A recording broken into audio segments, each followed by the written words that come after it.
Hi there, my name is Maddie Ogeson and I am with the Grand Island Community Youth Council. Today here I'm interviewing Mr. Aaron Schmid of the City of Grand Island Human Resources Department. Today we're going to be discussing what his department is like and a few questions he can answer of ours to learn more. Hi Mr. Schmid. Hi. My first question is, what is the screening process like for a company that is hiring for the city? Sure. So when we go out and when we have an opening with the city, we'll do advertising for the position. So you can find it online through our website, and we also advertise in local paper, Facebook, Twitter, various social media sites. So as folks apply to those positions, then we start looking through their applications and make sure that their qualifications match up with what the position is. So that's our first level. From that, we usually have a handful of people that we'll select for interview, and that's done with our recruiter on site and then also the hiring manager, and there may be a couple other people involved in the process, but once they've selected that group which they like, then we move forward with background checks, pre-employment screens, things like that, and move towards an offer.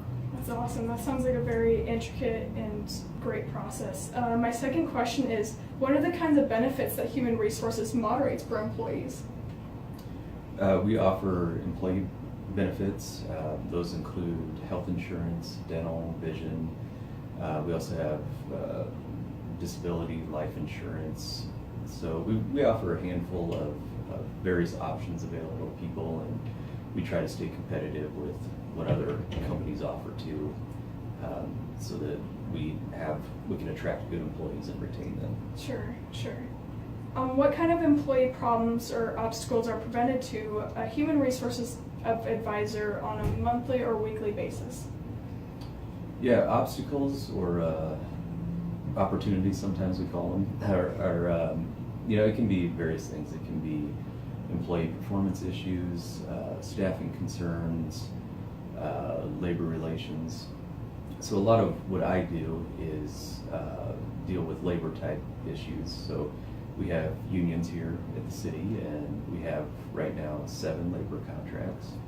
So I help work through those, make sure we're meeting the requirements of the contracts, and then I also spend a lot of time with renegotiating new contracts. So a lot of it's around this document, and then making sure that both sides are using it appropriately, and then also how do we negotiate for what the future looks like. Sure. On a daily basis, how do you balance personal views versus business views when you're approaching a certain, like you said, opportunity or obstacle? Sure. Well, I think I've done this for a number of years now, so I've kind of have that business mindset, and we are a government entity, but we also have to function like a business. We have to be fiscally responsible and want to make sure we're responsible to our taxpayers, but we also want to make sure that we treat our workforce fairly and equally.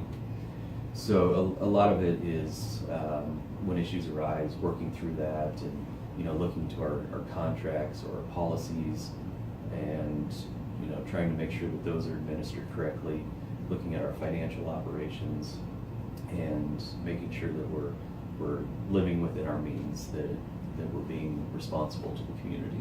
Sure.